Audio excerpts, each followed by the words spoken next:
Hello everybody, this is Steve from stevesandella.com. How are you today? I'm in the car driving along on my little commute. Thought I would pop on here, say hello, share a couple of thoughts. You know, the truth is, starting to do these videos just kind of was a little natural and made sense to me because I don't know about you, but I actually talk to myself quite a bit, which is a little strange to begin with, but it helps me to sort things out. Not to just think about them in my head, but to actually vocalize them. There's something about speaking out loud that helps me organize my thoughts. And it's just something I've always done. So why not throw on a camera and share some of this information and stuff, whatever kind of rambles out of my head, and put it out there into the universe. See what it can bring for some other people. All right, beside the point. So I had a really interesting interaction yesterday on social media. I had someone kind of question something that I put out there, which I welcome all the time. I hope if you see something and you hear something that I say or post and it resonates some sort of reaction in you, that you talk to me about it, that you share it, that you post a contradiction or question it. Absolutely. Nothing I ever share or say or put out there, I expect people to just take and take it on as truth just because I'm saying it. This is a huge misconception, and one of the problems that we have with leaders and spiritual practitioners, they assume that someone has an understanding that is beyond what everyone can grasp. We can all find our own truth in many ways. We can all discover what is out there. When I started, really sharing this information with people and getting into meditation and really thinking deeply on a lot of these topics and sharing my thoughts on them, which is really all that I'm doing, is sharing my thoughts, the things that have worked for me, the things that I have experienced. When I started doing that, it was really just kind of processing it in my own head and putting it out there, much like I said, driving around talking to myself. We all have this innate understanding within us. I believe it's part of maybe it's in our DNA, maybe it's in our consciousness or the energy that we are born with, that is what comes in and powers this physical body that we have. I don't know. I don't claim to know. And quite honestly, I'm not even all that concerned as to why. I just know that when I started having these revelations and started to see things and picture the world differently and look at the world and look at situations from a very different perspective, it wasn't as if I had learned something new, but it was as if I remembered something I had forgotten. So that is why I fully embrace the idea that there is a knowledge and understanding, a wisdom that is in each and every one of us. But the things that we experience in our lives, the things that we are taught and exposed to, they shape and sort of pile on. It's kind of like, we are all this perfect little marble when we're born of wisdom and beauty and truth. And as we live, we kind of roll in all sorts of stuff that sticks to us, the things that we're taught, the experiences we have. And it creates this shell. And then we roll in more stuff and more stuff sticks to us, and it changes that appearance and that look. And after years and years and years, you end up with this big, massive, thick, rock-looking structure. And what most people who talk about spirituality and most people who practice self-improvement, what their goal is to chip away at that outer shell to get to the core of that beautiful, perfect little marble that we all once were. And it's a very difficult process because we don't necessarily know what that marble looks like. So for many people, they chip away at a few levels or a few layers, and and they think they've reached the marble, even though it's still kind of dark and it's still kind of dingy and it's still kind of crusty. They think they've reached it, so then they start sharing that truth, when in actuality, our job, our goal, our path is to always be digging, to always be looking, because while we continue to chip away, we are still continuing to roll. So we are continuing to add new layers on top of it. So it's important to understand how we formed those original layers so that we don't repeat habits or patterns just in new directions. So for me, it's always about chipping away to try to get down to that core. And one of the best ways to do that is to have people challenge your thinking. I took a philosophy course a couple of years ago, and what I loved most about philosophy, what I love about it, and what I loved about that course was it wasn't about the right answer. It was about whether you could defend the answer you had come up with. And if you could, that increased the percentage that it was a belief for you, that it was something that you could hang on to and see as a truth. But if you couldn't defend it, it was your responsibility to question whether that was a truth that you needed to hang on to. And it's such an amazing way to approach everything in your lives, but so many people are fearful of it because we become so attached to our belief, to the idea of who we are or what we know is truth.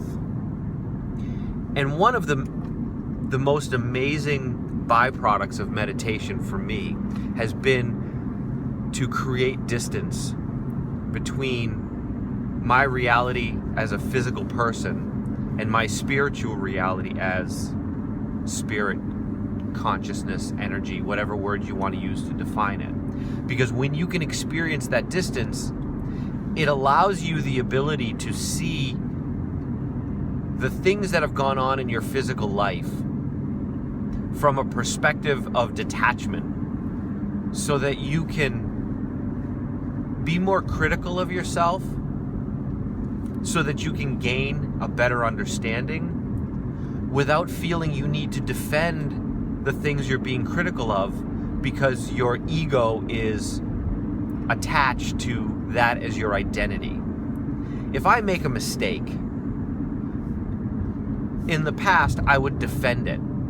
I would want to not make the mistake because I felt like it devalued me as a person in some way. If I failed, I was a failure, as opposed to it being something I did failed. There's a distance there. So if you fail or make a mistake, it doesn't mean that you're bad. It means that the action you took was not the right action at that time, or it didn't come up with the result or the outcome that you wanted at that time. But we pile on ourselves. It's another one of those layers that we then work to defend. And we all have our own truth. We all have our own reality. We all have our own crust around that marble that we've gained over time. And no two people have the exact same perspective because no two people have had the exact same experiences from where they experienced it, their perspective of the world. And that's why you see situations where you can have two kids who are raised in the exact same house, exposed to the exact same things, the exact same parents, the type of parenting, the rules, and one grows up to be completely one way and the other grows up to be the complete opposite. It's because even when you're siblings in the same family, you can't experience everything the exact same way. The fact that one of you was born first and one of you was born second alters your perspective. So the first child may feel threatened by the second child coming in and taking some of their spotlight. And that tiny alteration of perspective changes how that child experiences everything else. It's a lens that they see the world through. And because each one of us have had completely different experiences, we each have our own unique lens to see the world. And getting back to the original statement on here where a friend of mine challenged something that I had said, I was simply putting out there the idea that everyone has their own truth and we need to be patient and tolerant with each other, especially now in the US with the election. There's a lot of turmoil, there's a lot of fear, anger, animosity going around, and we're dividing ourselves into two camps, the, pro-Trump camp and the anti-Trump camp. And what's happening is both of those camps are fighting, they're banging their heads against each other. And both sides, the more they fight and the more they bang their heads against each other, the more they dig into their belief as truth, the more they feel they have to defend their position. And my point to share, and I'll share this here with you, is that if we can learn to open up and try to understand the lens that our opposition see their world through, maybe we can have a better understanding of why they are the way they are, instead of dismissing them as wrong or putting ourselves on a pedestal as being morally right. And all sides do this. There are some people in the world who are just evil. And I'm not going to try to say that that isn't the case. Again, we're physical structures. And it is my understanding that oftentimes anything that's built can have a flaw.